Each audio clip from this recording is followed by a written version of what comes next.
پر خپله بریا څومره ډاډه یاست؟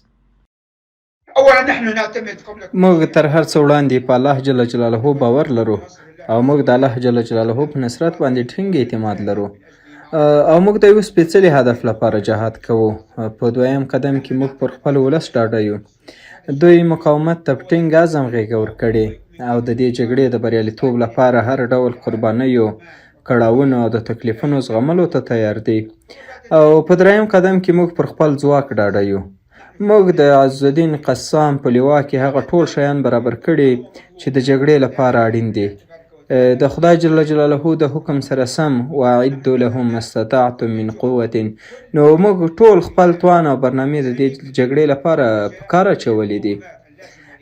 خپلې وسلې مو جوړې کړې او په تخنیکي او عسکري چارو کې مو د انجینرانو له مشورو پوره ګټه اخیستې ده. او له دې ټولو سره سره موږ په دغه مبارزه کې د حق او ځمکې خاوندان یو چې دا دواړه زموږ د بریا دلیل لا پیاوړی کوي. موږ به د ډیرو قربانیو او سرښندنو په بدل کې بالاخره بریالي شو. موږ تر اشغال لاندې یو او د ازادۍ لپاره مبارزه پر موږ فرض او موږ په الله جل جلاله باور لرو چې د وخت په تیریدو سره به مو بریالیتوب ته رسوي. د ملکي وګړو له دومره ډیرې مرګ ژوبلې سره سره امریکا او ملګري ملتونه ولې پر اسرائیلو د بندیزونو پر ځای د هغوی مالی او سیاسي ملاتړ کوي؟ دې جګړې هغه څه رابرسېره کړل چې موږ پرې پوهېدو، یعنې د نړیوالو بنسټونو درواغ او د امریکا دومخیتوب. خو له بده مرغه یاد بنسټونه د غرب او اسرائیلي اشغالګرو تر تاثیر لاندې دي. او کله چې فلسطینیان یا په ټولیزه توګه مسلمانان قرباني کیږي، یاد بنسټونه پرې سترګې پټوي او په عام ډول د دې اشغال ملاتړ کوي او له حقیقت سره سره له فلسطینیانو سره جنګیږي. وګورئ، موږ په دغه موضوع کې قرباني یو. دوی زموږ ځمکې اشغال کړي دي په داسې حال کې چې موږ هیڅ کوم هیواد نه دی اشغال کړی. خو اسرائیلي اشغالګر له ټولو هیوادونو څخه راغلي چې فلسطین اشغال کړي. خو موږ به په سیاسي ډګر کې له خپل دریځ نه په شا نه شو او د رسنیو غورځنګ له لارې موږ د نړیوالو بنسټونو په ګډون له ټولو ښکېلو خواوو سره په اړیکه کې یو تر څو د دې جګړې په اړه زموږ حق روښانه کړي او د خپلواک فلسطین کیسه چې پوره شواهد هم لري نړۍ ته ورسوي. خو له بده مرغه ډیری نړیوال بنسټونه د فلسطینیانو پر وړاندې د ظالمانو او قاتلانو تر شا ولاړ دي. دکتور حسام، یو مهمه پوښتنه چې په ټولنیزو رسنیو کې ښکته پورته کیږي دا ده چې آیا تاسو حوثیان او حزب الله د یوه هدف لپاره مبارزه کوئ؟ تاسې پوهیږئ چې حماس، حزب الله او حوثیان په دریو مختلفو جغرافیو کې او هر یو په مختلف حالت کې فعال دي. خو له اسرائیلو سره د مبارزې برخه کې زموږ او هغوی هدف یو ده. د دې پوښتنې په تړاو باید ووایم چې موږ له هر طرف سره اړیکې جوړوو، هغه که هیوادونه وي او که مختلف سیاسي حرکتونه. له دوی سره زموږ اړیکې له اسرائیلو سره د مبارزې پر بنسټ دي. هر څومره چې دوی په دې برخه کې له موږ سره ډیره مرسته کوي، په هماغه اندازه به ورسره زموږ اړیکې ټینګوي. په دې برخه کې د حزب الله رول ډیر روښانه و، په ځانګړي ډول په مرستو د دښمن په مشغولولو او د لبنان په سویل کې د جګړې سنګر په ګرم ساتلو کې. بیا حوثیان راغلل. دوی د اسرائیلو مربوط د بیړیو نړیوال تګ راتګ د ګډوډولو لپاره خپلې ټولې هڅې وکړې. دوی زموږ د ملاتړ او د فلسطینیانو پر وړاندې د ظلم د لرې کولو لپاره راوړاندې شول. د دغو ټولو طرفونو هر ګام د شکر او درنښت وړ دی او موږ د زړه له کومې ترې مننه کوو. داسې فکر کیږي چې ستاسې د بریدونو له امله اسرائیلو اوسنیو وحشتونو او د ولس عام وژنې ته مخه کړې. آیا د فلسطین ولس پر دې کړنه له تاسې فاصله نیولې ده؟ د ټولو شهیدانو او قربانیانو مسؤلیت یوازې او یوازې د اسرائیلو په غاړه دی. اشغال د دغو تر ټولو ستر لامل دی او همدا اشغال زموږ په سیمه کې د ټولو ګډوډیو او بېعدالتیو لامل ده. او په همدې مناسبت د تیرو کلونو د احصایو یو ساده مخکتنه کوو. ته به زموږ د شهیدانو لوی تعداد پیدا کړې او دا ټول د اکتوبر له 9 څخه مخکې دي. نو له همدې امله وژنه او دا ظلم د اکتوبر له 9 سره هیڅ تعلق نه لري. په ضفه غربیه کې چې هغه زموږ څخه لرې هم د تیر کال په لومړۍ نیمایي کې شاوخوا 200 کسان شهیدان شوي دي او په تیرو 20 کلونو کې زموږ 25,000 شهیدان شوي دي او حال دا چې هغه وخت اکتوبر 1 هم نه و. نو له همدې امله باید ټوله قضیه افغان ملت او ټولې نړۍ ته واضحه وي چې اسرائیلي اشغال د ټولو دربدریو لامل دی او د ټولو هغو وینو چې توی شوي او یا تویېږي مسؤلیت د اسرائیلو په غاړه دی. د غزې په روانه جګړه کې د امریکا منفي یا مثبت رول څه دی؟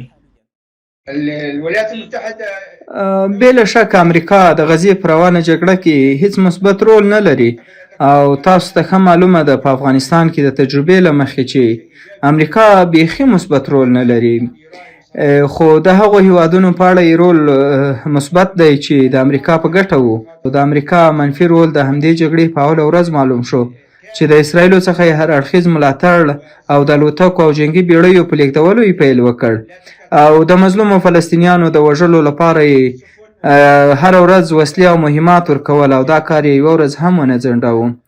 یا هم د امریکا د ملګرو ملتونو په نړیوال سازمان کې د اسرائیلو د محکومیت د مخنیوي لپاره د ویټو حق کاروي.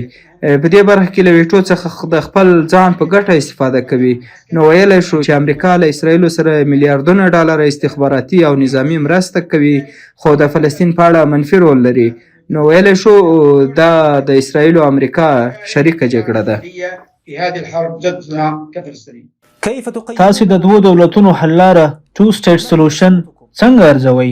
ستاسو شرایط ورته څه دي او دغه هدف ته د رسیدلو په مخ کې کوم خنډونه پراته دي او له دغو خنډونو تیریدل څنګه ممکن بولئ؟ يعني اولا حل الدولتين هو په دې اړه به لومړی دا ووایم چې د دوو دولتونو حل دا یو فلسطیني حل نه دی بلکې دا حل د غربي کبرجنو هیوادونو له لورې په فلسطین باندې تحمیل شوی دی او د دې اصلي موخه د هغه مبارزې له منځه وړل کومه چې اوس هم په فلسطیني ځمکو کې جریان لري. زموږ د حماس موقف واضح دی. کله چې دا حل وړاندې شو موږ هغه وخت لا رد کړ او موافقه مو ورسره ونه کړه ځکه چې دا حل زموږ د ځمکو هغه تاریخي حق سلبوي کوم چې اسرائیلي اشغالګرو د 1948 څخه لاندې کړی دی. خو که دې حل ته راشو تر 20 کاله زیات وخت کیږي خو تر اوسه نه دی عملي شوی او د دې ټولو غټ لامل اسرائیلي اشغال دی چې ورځ تر بلې د فلسطینیانو ځمکې غصبوي او خپلې مستعمرې ترې جوړوي او د فلسطین په نامه دوی بیخي شی لا نه پیژني او زه چې په دې جګړه کې د هغوی خبرې اورم نو د دوی د تعصب ګراف او د جرمونو کثرت ګورم او اسرائیل داسې فکر کوي چې موږ بیخي د دې هیواد ولسونه نه یو او حتی انسانان نه یو. نو له دې ټولو څخه معلومه شوه چې د دې ټولو ناخوالو مسؤل اسرائیل دی او دوی د دې ټولو سیاسي حل لارو کې خنډونه جوړ کړي دي. وقدرات شعبنا الفلسطيني. په امریکا کې سپیو ته مصنوعي پښې لګول کیږي څو د تګ وړتیا ومومي. په فلسطین کې یهودیانو چې د امریکا ملاتړ ورسره ده زرګونو ماشومان او ښځې معذور او معلول کړل. په دې تناظر کې د بشر حقوق او په نړیوال سټیج د هغو معیار څنګه ارزوئ؟ فکر نه کوئ چې دغو کسانو ته د بشر په نسبت د سپیو حقوق محترم او مقدم دي؟ هذه الحرب ربما نحن دغه جګړې د دغو سازمانونو هغه دروغ او فریب په ډاګه کړل او څرګنده شوه چې بشري حقونه لکه د ناروغانو ماشومانو او ښځو حقونه صرف او صرف د غربي هیوادونو لپاره دي نه د بل چا لپاره او هغه څه چې موږ فلسطینیانو پورې اړوند دي دوی په رسنیو کې د فلسطینیانو وژنې ویني او بیا وایي دا دروغ وایي چې ګواکې د قربانیانو دا شمیرې ناسمې دي یا دا هم وایي چې صهیونیستي اشغالګرو په قصدي ډول ماشومان نه دي وژلي او په قصدي ډول یې ملکي وګړي نه دي وژلي سره له دې چې موږ په دغه جګړه کې څه باندې 26 یا 27 زره شهیدان لرو چې لږ تر لږه 80 سلنه یې ماشومان او ښځې دي. دا نمونه او شمیرې د نامعلومو معلوماتو معنا نه لري او سمې دي. دغه جګړې ته په کتو سره څرګنده شوه چې د بشر د حقوقو دایي دغه نظام چې وخت په وخت اسلامي نړۍ ته د ترویج هڅه کوي له بده مرغه یو باطل نظام دی او د افغانانو حالت چې موږ یې تعقیبوو تاسو وګورئ چې دوی یعنې لویدیځوال په افغانستان کې د ښځو د حقونو په اړه خبرې کوي. ښه نو دوی چې په افغانستان کې د ښځو لپاره حقوق غواړي نو د فلسطیني میرمنو حقونه چیرته دي چې هر ورځ په رسنیو کې په مستقیم او قصدي توګه وژل کیږي؟ له همدې امله موږ د بشري حقونو د مدافع په نوم د دغو نړیوالو نظامونو منافقت را برسېره کړی دی او موږ دا ثابته کړې چې موږ د مسلمانانو د جنګیالیو د القسام مجاهدین په توګه په دې جګړه او جهاد کې تر ټولو با اخلاقه یو او صهیونیستي اشغالګر عسکر او د هغوی افسران مو په نښه کړل په داسې حال کې چې دوی بې ګناه ښځې ماشومان او خوندي کورونه په نښه کړل. المستشفيات والبيوت الآمنة. د رسنیو رول په دې جګړه کې څنګه ارزوي؟ بالحقيقة هذه المعركة وإن كان جانبها په حقیقت کې دا جګړه که څه هم اول اړخ یې عسکري و کوم چې د قسام د لوا مجاهدینو د اکتوبر په 1 عملي کړ او د دې عملیاتو له لارې اسرائیلي پوځونه ذلیل او خوار کړل. هغه پوځ چې په اړه یې ویل کېدل چې دا نه ځپل کېدونکی پوځ دی. موږ وتوانېدلو من حیث فلسطینیان چې دوی مغلوبه کړو او پوځ یې په خاورو کړو او په ټول نړۍ کې یې نومربد کړو. خو په دویم اړخ کې ډېر زیات رول د مطبوعاتو هم و. دې جګړه کې مطبوعاتو اړخ ډېر زیات مهم دی. حتی دې جګړې ته موږ مطبوعاتي جګړه هم ویلی شو.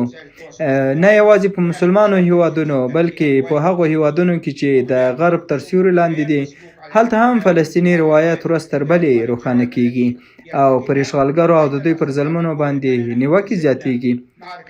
زه په ډاګه ویلی شم چې موږ د عامه افکارو جګړه د نړۍ په سطحه وګټله او په همدې مناسبت اشغالګر په میلیونو او یا په میلیاردو ډالر مصرفوي چې په خپل حیثیت په نړۍ کې ښه کړي او دوی په خپل اقرار کوي چې دوی دا جګړه مطبوعاتي اخلاقي بللې ده. في العالم وخاصة في الغرب. له مسلمانانو په ځانګړي ډول له عربو څخه څه هیله لرئ؟ هغوی له تاسو سره د مرستې په برخه کې څه کړي دي؟ أما الشعوب فكما قلت لکه څنګه چې مخکې مې درته وویل چې ملتونه زموږ سره په هغو امکاناتو چې دوی لري ولاړ دي. زموږ په عربي ملتونو باندې ډیر زیات باور دی او یقینا دوی له موږ سره د اسرائیلي اشغالګرو په خلاف په ټولو جنګونو کې ترڅنګ ولاړ وو.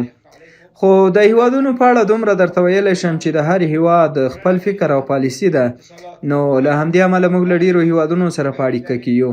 د ځینو سره په ښکاره او د ځینو سره بیا په پټه توګه او زموږ موخه فلسطین ته د مرستو راجلبول دي. موږ هغوی ته وایو چې دغه یو طلایي چانس دی ځکه چې ډیری هیوادونه دا فکر کوي چې اسرائیل یو داسې قوت دی چې هیڅ کله نه ځپل کیږي او له اسرائیلو سره اړیکه جوړول د دوی په ګټه دي. خو موږ ټول نړۍ ته دا ثابته کړه چې دا اشغالګر د خپل دفاع نه عاجزه دي. نو په همدې مناسبت کوم تصور چې په تیرو 12 لسیزو کې خلکو د اسرائیلو په اړه درلود ډیر ناسم تصور ثابت شو او دا په ډاګه شو چې اسرائیل د سیمې د یوه هیواد اړتیاوې هم نشي پوره کولی او نه هم چاته خوندیتوب ورکولی شي ځکه چې دوی د خپل دفاع څخه عاجزه دي. نو له همدې امله دا یو ښه فرصت دی د ټولو هیوادونو لپاره چې له اسرائیلو سره د خپل تعامل په اړه له سره غور وکړي. د اوسنۍ جګړې راتلونکې اغیزې به د سیمې او منځني ختیځ پر امنیت څه وي؟ لکه څنګه چې ما مخکې وویل چې پر فلسطین اغیزې تر ټولو زیاتې او ژورې دي او دغه اغیزې قرار د سیمې هیوادونو ته وغځېدې لکه لبنان، یمن او داسې نورو هیوادونو ته. او بله دا چې په ډیرو هیوادونو کې ولسونو د جهاد جذبه هم ډیره سوې ده او دا هم د هیوادونو پر امنیت ډیر اغیز کوي. د اسرائیلي اشغال تر ټولو غټ هدف نورو هیوادونو ته د جګړې غځول دي چې د دې پر بنسټ د فلسطین په ظلمونو پرده واچوي. موږ ټولې دنیا ته وایو چې اسرائیل یوازې د فلسطین پر خلاف د دې ستر ظلم او خرابۍ مسؤل نه دي بلکې د ټولې سیمې د امنیت د خرابولو مسؤل دي. که په سیمه کې تاوتریخوالی راځي اسرائیل مسؤل دي. که څوک غواړي منځنی ختیځ په امن کړي لکه د نورې دنیا هیوادونه نو دوی لره پکار ده چې د فلسطین د حق ادعایې ترڅنګ ودرېږي او د دې اسرائیلي اشغالګرو په وړاندې ودرېږي کوم چې د منځني ختیځ لپاره امنیت نه غواړي. آیا اسرائیل به وتوانیږي چې حماس له منځه یوسي؟ دا له ډیرو کلونو راهیسې د اشغالګرو ارمان دی. د اشغال مشرانو به چې مشري شارون، رابین او نورو کوله تل ویل موږ هیله من یو چې یوه ورځ له خوبه راویښ شو او وګورو چې غزه به سمندر تیره کړې وي او د حماس تحریک به له منځه تللی وي. تر دې مخکې د شهید مشر احمد یاسین په شمول زموږ د لومړۍ کرښې ټول مشران ووژل خو په خپل هدف کې پاتې راغلل او نن مني چې د حماس له منځه وړل ناشونې ده.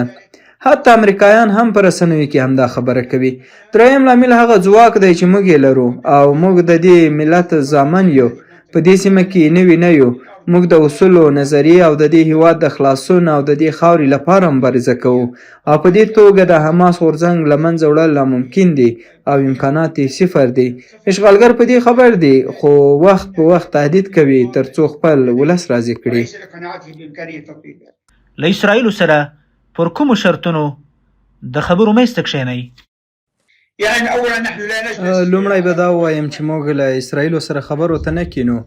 دا زموږ د پالیسیو برخه نه ده، بلکې مذاکرات عموما د منځګړو په واسطه شوي دي، یعنی په غیر مستقیم ډول. دا معرکه خو ټولو ته معلومه ده چې زموږ لپاره تر ټولو ګټوره او مهمه ده. خو بیا هم چې رښتیا ووایو دغه جګړه د بشپړې ازادۍ جګړه نه ده او موږ په دې مرحله کې هم نه یو. نو له همدې امله موږ هڅه کوو چې ژر تر ژره دایمي اوربند ته زمینه برابره شي چې دا ټول وژنه او ظلمونه ختم شي.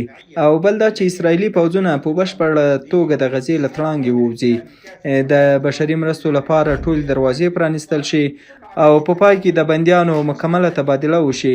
که چیرې د دې شرطونو لپاره زمینه برابره شي نو پرته له شکه موږ خبرو ته آماده یو او موږ څو ځلې د قطري او مصري منځګړو په واسطه د اسرائیلو سره خبرې کړې دي. يعني هذه المهمة متفق. د اسلامي امارت څخه څه توقع لرئ؟ يعني اولا تر هر څه وړاندې اجازه راکړئ چې خپلې نیکې هیلې او سلامونه د افغانستان خلکو د اسلامي امارت امیرالمؤمنین او مشرتابه ته وړاندې کړم، ځکه هغوی همیشه د فلسطین د موضوع کلک ملاتړ کړی دی. د فلسطین موضوع د افغانانو لپاره نوې نه ده او سره له دې چې د افغانستان خلک له خپلو دښمنانو سره په جګړه بوخت وو، خو بیا یې هم د فلسطین خلک هیر نه کړل. که چیرې د افغانستان او فلسطین ترمنځ دومره ډېر ځمکني واټن شتون نه درلودی نو ښایي افغانانو د مختلفو اړخونو له مخې د فلسطین په موضوع کې مهم رول لوبولی وی. خو موږ بیا هم په دغه موضوع کې د اسلامي امارت د سالم او غوڅ دریځ ستاینه کوو. په دې اړه د اسلامي امارت د امیرالمؤمنین او افغانانو په ښه نیت ډاډه یو او په سیاسي او رسنیز ډګر کې د فلسطین په اړه د دوی د لیدلوري قدرداني کوو. لکه څنګه چې ما د مخه وویل چې د افغانستان ځورېدلی ولس هم د اشغال او استعمار ترخه تجربه لري او د فلسطین د خلکو درد ښه احساسولی شي. موږ له اسلامي امارت سره د ښو اړیکو جوړولو په موخه هڅې کوو او هیله لرو چې په راتلونکي کې دغه اړیکې لا پیاوړې شي او له فلسطین څخه د ملاتړ په موضوع کې ښه رول ولوبوي. د افغانستان او فلسطین د جهاد ترمنځ څه توپیر وینئ؟ د اصولو له مخې په حقیقت کې هیڅ توپیر نشته. د افغانستان خاوره د پردیو اشغالګرو لخوا اشغال شوې وه، یعنی په لومړي پړاو کې د امریکا، تر هغه مخکې د شوروي اتحاد او تر هغه وړاندې هم د انګریزانو له لوري. دا په دې معنا چې افغان ولس د هغو ولسونو په ډله کې دی چې تر ټولو زیات له اشغال سره مخ شوی، خو له نیکه مرغه د خپلې خاورې په ازادولو کې هم بریالي شوي دي. خو دا وروستۍ ازادي چې ټولې نړۍ ننداره وکړه او د مشهورو نړیوالو رسنیو مهم سرلیک وګرځېد، هغه څه دي چې موږ فلسطینیان او افغان ولس د دین او اصولو له اړخه په بنسټیز ډول سره متحد کوي. زه له سیاسي اړخه وایم کله چې افغان ولس تر اشغال لاندې راغی نو افغانان دې نتیجې ته ورسېدل او په دې باور وو چې له افغاني جهاد او مقاومت پرته له اشغال څخه د خلاصون بله لار نشته او له افغانستان څخه د اشغالګرو د وروستي سرتیري تر وتلو پورې خپلو جهادي هڅو ته دوام ورکړ. په پای کې دوی پر سیاسي عمل او مذاکراتو کار وکړ، خو دا خبرې اترې په ښکاره د اشغالګرو د بشپړې وتلو پر بنسټ وې. د فلسطینیانو په حیث موږ شاوخوا 100 کاله د دغه شان اشغال شاهدان یو. موږ په مختلفو طریقو د ورته تجربې څخه تیر شوي یو. ممکن د ځمکې او موقعیت توپیر وي، خو اصل هماغه مقاومت او جهاد دی لکه په خپله فلسطیني خاوره کې په بشپړه توګه د اشغال پای ته رسول او د ټولو موخو ترلاسه کول لکه څنګه چې افغانانو ترلاسه کړ. زه دلته له هغه رازه انکار نه کوم چې موږ په افغان جهاد کې د افغان مسلمانانو ورونو له تجربو څخه ډیره ګټه پورته کړه. دا یوه مخکښه او بریالۍ تجربه ده چې په ښکاره او مستقیمه توګه یې خپل اهداف ترلاسه کړل. په دې توګه دا په حقیقت کې یوه بیلګه، الګو او درس و. موږ د فلسطین د ټولو ولسونو په څیر تر اشغال لاندې یو، او لکه څنګه چې د الله تعالی اراده وه افغانستان له دې شر څخه آزاد شو، موږ هم د الله جل جلاله په اراده او نصرت د فتح او ازادۍ په درشل کې یو، ترڅو فلسطین یو آزاد عربي او اسلامي هیواد وي او مسجد الاقصی د ټولو مسلمانانو پر مخ خلاص وي او هلته له اشغال پرته لمنځ وکړي ان شاء الله. او په آخر کې تاسې مسلمه امت او ټولې نړۍ ته څه پیغام لرئ؟ نحن نقول لأمتنا الإسلامية اول موږ مسلمه امت ته دا وایو چې د فلسطین یوه مقدسه او مبارکه ځمکه ده او د الله تعالی له طرفه کې د الله تعالی مسجد الاقصی جوړه شوې ده، او دا قضیه یوازې زموږ له فلسطینیانو سره خاصه نه ده. که څه هم اوس موږ د اسرائیلو پر وړاندې د مبارزې په لومړي صف کې یو، خو فلسطین د ټولو مسلمانانو قضیه ده. نو د دنیا په هر ګوټ کې چې مسلمان وي باید له دې قضیې سره تعامل وښیي. که څه هم د جغرافي په لحاظ ډیر لرې وي، او باید هر مسلمان دا د عقیدې جزو بولي، او موږ د نړۍ له ټولو مسلمانانو څخه ډیر منندوی یو چې موږ یې یوازې نه یو پرېښي. خو لکه څنګه چې اسرائیل د امریکې او غربي هیوادونو څخه په پراخه پیمانه مرستې غواړي، همداسې باید موږ هم له هغوی سره په پراخه پیمانه مبارزه وکړو. که دا مبارزه د ملکونو په کچه وي یا د احزابو او یا هم د ملتونو په سطحه، او اوسنی یعنی طوفان الاقصی عملیات چې د نړۍ ګوټ ګوټ ته یې اوازه خپره شوه، د مسلمانو هیوادونو، ګوندونو او ولسونو لپاره یو فرصت دی چې د فلسطینیانو ترڅنګ ودرېږي او د ملاتړ په اړه یې له سره غور وکړي، او ملاتړ نه یوازې په زړونو او ذهنونو کې بلکې په خپلو اغیزمنو پروګرامونو، پلانونو او طریقو د ټول فلسطین د ازادۍ لپاره هڅې وکړي.